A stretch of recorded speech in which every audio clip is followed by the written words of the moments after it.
Hi, good morning guys, thanks for joining me. Absolutely brilliant to be out, certainly with this bit of sun on my back. I've been stuck in the house all week, down to strong winds and heavy rain, that kind of thing. And just walking down the path here, just on the bottom of where we are, there must be around about 5 or 6 down pines, just showing how strong it's been this past week. So I thought we'd do in today's video is talk about fire kits. I've been asked a few questions just regarding the main fire kit which I do carry.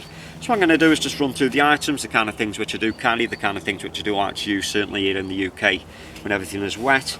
And run alongside what I thought to do also is talk about the traditional fire kit. So just before we actually get into the kits themselves, the first thing I'd like to talk about are the ignition sources which I carry on my person. And pretty much every time I go out I do carry a cigarette lighter. I do like clippers. I'll talk a little bit more about those in a minute. And another thing which I carry with me is a ferro rod, whether it's on the sheath of the knife or perhaps in a ferro rod holder. And that being said, it just means then I don't have to rummage through the rucksack when I first get into camp if I want to make a quick brew. I've got a cigarette lighter to get the trangia going, that kind of thing. And then once camp's established and I'm settled down, then I'll probably start making fires out of the fire kit itself. So I've got a few different things here. This is what we're going to run through. So I'm just going to start off with the main pouch itself, and then we'll talk about these other items in a second. So before we start emptying all the items out of the pouch itself is an heavy duty canvas pouch. You can actually pick these up from Shark Designs or Beaver Bushcraft. I'll leave all the links in the description box. And these are an heavy duty canvas. You can redress them just to seal them and get them more waterproof again. I think you can actually pick these up for around about £10. They do come in various sizes if I remember rightly. I think this was a medium size. So just emptying all the items out to start off with. You'll see that there's quite a few things for such a small little pouch. And what we will do, we'll talk about all the items individually and just clarify what they're all for.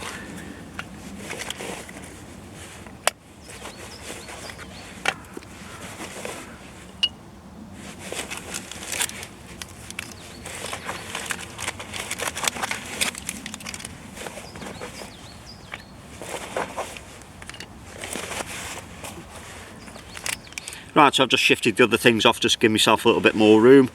And just one other thing about the pouch, just before I get rid of it, I do actually carry just a spare little striker, just fastened to the pouch, so if it is I lose one or you haven't got one, there's always one there, like I say, attached just to the pouch itself.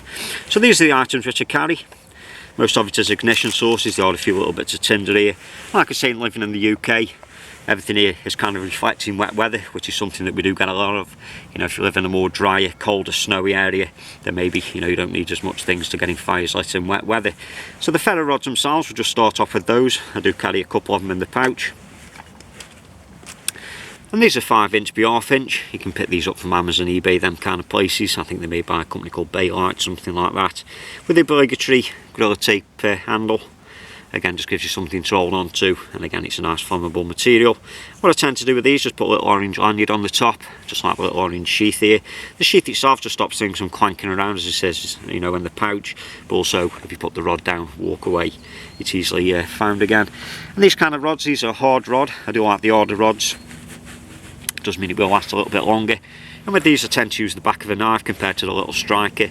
I do find it does me more sparks and it creates more heat. So just showing you the kind of things that you can get with these bigger rods. And I think a lot of people blame the rods before the strikers, but in my opinion, you know, the striker, you know, is the thing which lets all the rods down. So just running in conjunction with the larger rod, I do have a smaller one, and this is just a little one here, around about 4" by 3/8. Just a little backup rod really, it doesn't weigh anything. So it is just to keep in that little pouch, isn't anything. And then just at the top here, I've used a piece of inner tube, like a Reindeer band. Again, just to give me something to hold on to when it says I'm striking the rod.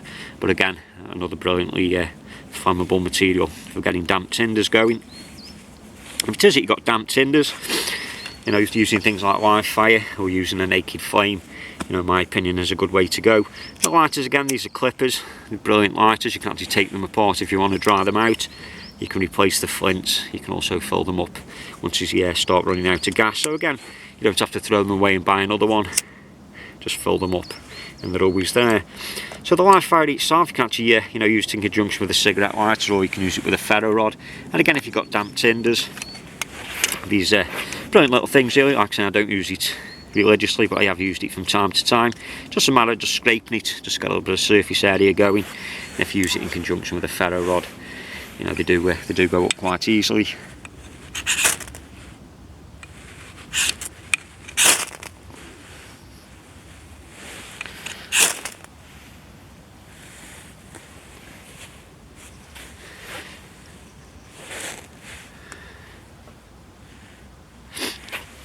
And then if you want to adjust the size of the flame, you can actually just pull this lid all the way back, and then that flame will travel the entire length. Or if it is that you wanted just a small little flame just to save the life of the live fire, you can actually just close it up and use as much of it as you want, and then when you want to snuff the flames out entirely, it's just a case of closing the lid and job done. You can get a couple of sizes of this. This one here I think is the large size. You can actually get I think it's called the sports one, which is around about half the size, but in my opinion, for the money, you may as well just go with the full size one. Just run in conjunction with the live fires. Wet fire, been around for quite a while. These are around about 3 or 4 years old. I'm not sure how good they are now, but you know, when they were brand new, they do work quite well. But in my opinion, you know, to prefer natural tinders, you know, things like what I've got in the can here, or bits of fat wood, that kind of thing. So just run in conjunction with the ferro rod, so always carry a magnesium rod. Again, you can pick these up from Amazon, eBay, them kind of things. It scrapes down really well, and it does burn really fast, and it burns really hot. And then the other ignition source is something like the windproof or stormproof matches. These are by BCB. I know Yuko are quite popular, but these are a lot cheaper. You get around about 20 matches in the tub. Not my preferred method of starting fires, but they are there as a backup if the lighter or the ferro rod isn't working. And then just in the tin here, I've got some little homemade fire starters made from jute, beeswax, and also bits of fat wood dust and that kind of thing on there. And they ignite very easily, certainly with a naked flame from a cigarette lighter. Or if it is you just get a bit of birch bark going, you can actually just get one of these ignited from that.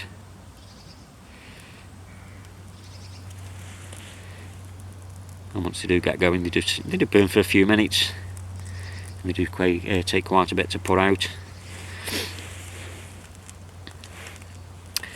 And like I say, just running in conjunction with that would be something like the inner tube. Weighs nothing, costs nothing, just cuts a section off. And again, this burns really well. It does smoke quite a bit, but it will get the majority of damp tinders going.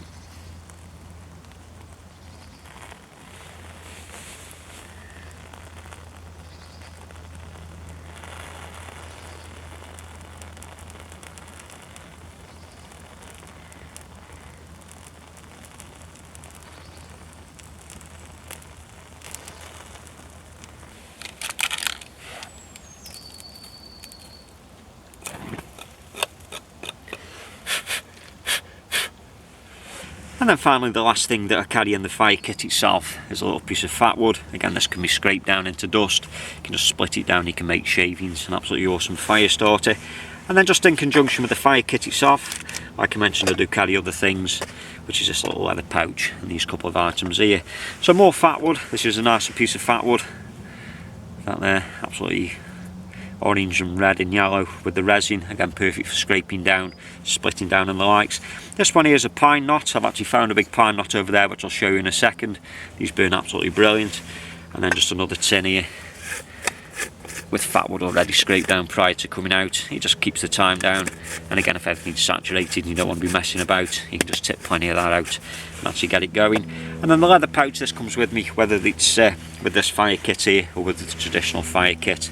And just inside this is more bits of tinder. It does look quite a bit of stuff, but you know, once that's actually packed away in the pouch, and I've just got this little pouch and a tin, you know, it doesn't weigh much. And inside here, there's a nice ample supply there of birch bark, and also just another little piece of rubber there when everything's absolutely saturated.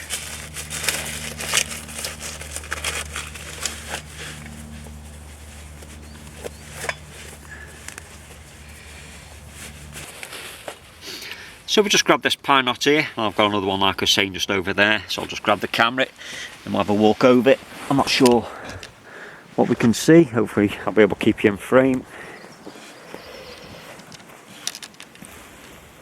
And like I was saying here, this is a pine knot here. This one's off a branch which is around about 7 foot long. Quite a fat pine knot. Like I say, this one here was just out a smaller version. And these burn really well. They're packed with resin. Traditionally, these were burnt on fire to create a lot of light. And if it is that you wonder why, you know, splitting through knots can be a bit of a pain. If you think about all the grain kind of running in this direction, and then when you actually get this knot, everything's twisted, you know, so it won't split down perfectly. But these kind of things, if you do find them, you know, dry them out, Like I say, they do burn for a long time and they do burn very bright. If you can find smaller ones like these, worth carrying in your fire kit, but if not, you just chop one of these bigger ones up and actually get it used.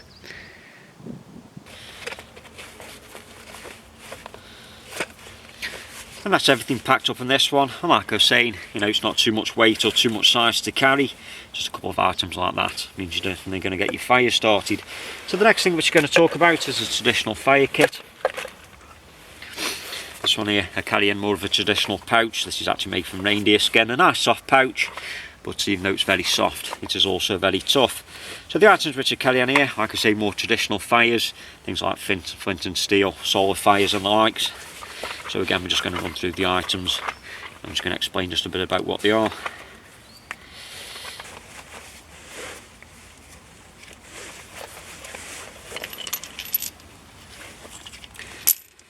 Okay, so as you can see there's not a great deal of stuff in it, but there's certainly enough stuff here to get me traditional fires going.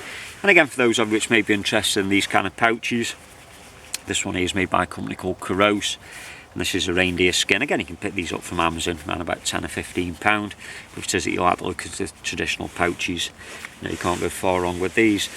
So the items themselves, like I say, in solar fire, flint and steel. This is a little flint and steel set which I do carry. Again, I carry it in a separate little pouch, purely for the fact if I don't want to carry the big pouch around, I can just put that in my pocket and everything's in there to get the fire started. So this traditionally is a coin wallet. It just fits everything in there perfectly. There's a little section there where the steels fit in nice. I've got a couple of steels here.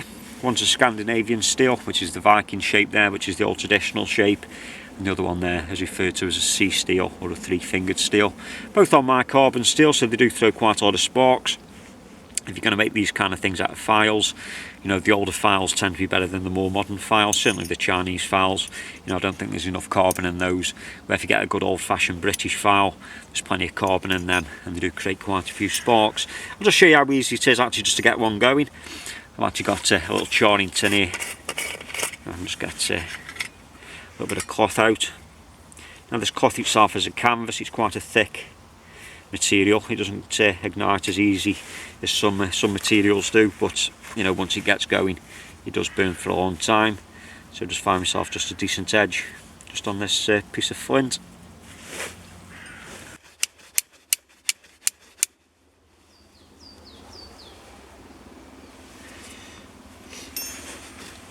And as you can see there, just a couple of strikes and we've just actually got that cloth going. So we just then put that on the tinder bundle, just blow it into flame and there's your fire going. If it says that you've got damp tinders, there's all the things which you can use. I'm just going to show you now just inside these cans. And what they basically are just a couple of small steel little tins with the Ranger band, again just to use to ignite. And then inside this one there's a nice fluffy material called Kapok, very similar to cotton wool. I often use this as a little inlay just inside the tinder bundle. So again, that would actually just get going, that would smoulder, create more heat, and if there's any moisture in the tinder bundle itself, it'd help to dry out and help to ignite. And I use this mainly if there's no cattails about. At the end of the day, you know, I do work on fisheries where we do have a lot of cattails, and that's my preferred method. I've got other videos covering cattails. You can char it, you can actually just mix it with a little bit of chapstick, that kind of thing, which I do carry in a first aid kit. You can actually use that as a little bit of a flame extender, just helps to get your fire going. And just in the other little can here, this is referred to as sailor's tobacco. Comes from a plant called Mugwort, and again you can actually use this for flint and steel fires or also solar fires. Again, it's a natural plant, you can actually smoke it, but again, you know, it does take a spark, or it just take you know, the sun really quick, and we'll get this going into a little bit of an ember. That's something which I'm just going to do now. I've just got the magnifying glass here. I'll just keep this in a little pouch which I've made. It's a new pouch which is a little bit stiff, but inside here is the ocular lens of a telescopic sight, and I do find that this works really well. I'll just keep it in the pouch here just to stop it from getting scratched and the likes. So what I'm going to do is just have a go now. It is January, the sun is quite low, but we're just going to try just a little bit of this mugwort and just see if we can actually just get it going and just get a little bit of an ember going. So just before the sun goes behind the tree, we're just going to pull just a little bit out. Just pop it on there. In the summertime, obviously, it would take a lot more quicker than what it would do perhaps this time of year. So it's a case now just finding the optimal spot of the lens. Sometimes better off just doing it on your skin just to find where that heat is. And as you can see there, the camera's picking that up. That's smoking straight away. I'm just going to rotate it slightly just to build up just a little hot spot. It's a very aromatic smell. I can smell that straight away.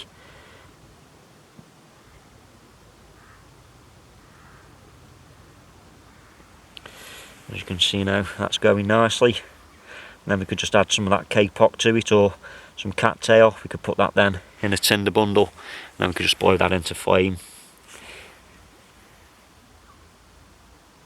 So for those of you which may be interested in the kapok, or this tinder punk, or mugwort as it's referred to, you can certainly buy this online.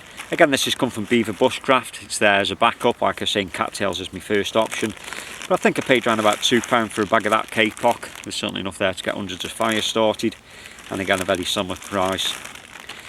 This tinder punk they call it, or the mugwort, and get the cameras to pick up the label there. Like I said, I will leave all the links in the description box, but that Beaver Bushcraft, sells a lot of this kind of stuff, and it's a worth place, worth checking out for this kind of thing. And that just brings me on to the last couple of things which are in the pouch, again, which is another piece of fat wood and also a little piece of jute. Again, we can actually just fluff that up, make it as an inlay when it comes to tinder bundles. We can just make a little tinder bundle out to that itself, and again the fat wood for shaving down, when it comes to making the initial fire. And then the last thing here, which is a little piece of chaga. Again, you can actually use as a tinder, used as it is. You could char it down, you could make tea out of it. This piece here has actually come from Shane from our White Bushcraft. He actually sent me a massive box of it, so I'm absolutely chuffed to bits. And with that, I'd just like to thank Shane. So top bloke, thanks very much. And again, if you can come across chaga, it's certainly worth carrying for medicinal purposes, and also its tinder purposes, which has been used for thousands of years. So there you guys, just a quick look inside the fire kit. So that's helped some of you out there which may just be starting off. Perhaps you're looking at just building a fire kit. Perhaps you're interested in traditional fires using flint and steel, solar fires, wherever it may be. And at the end of the day, it's all personal preference.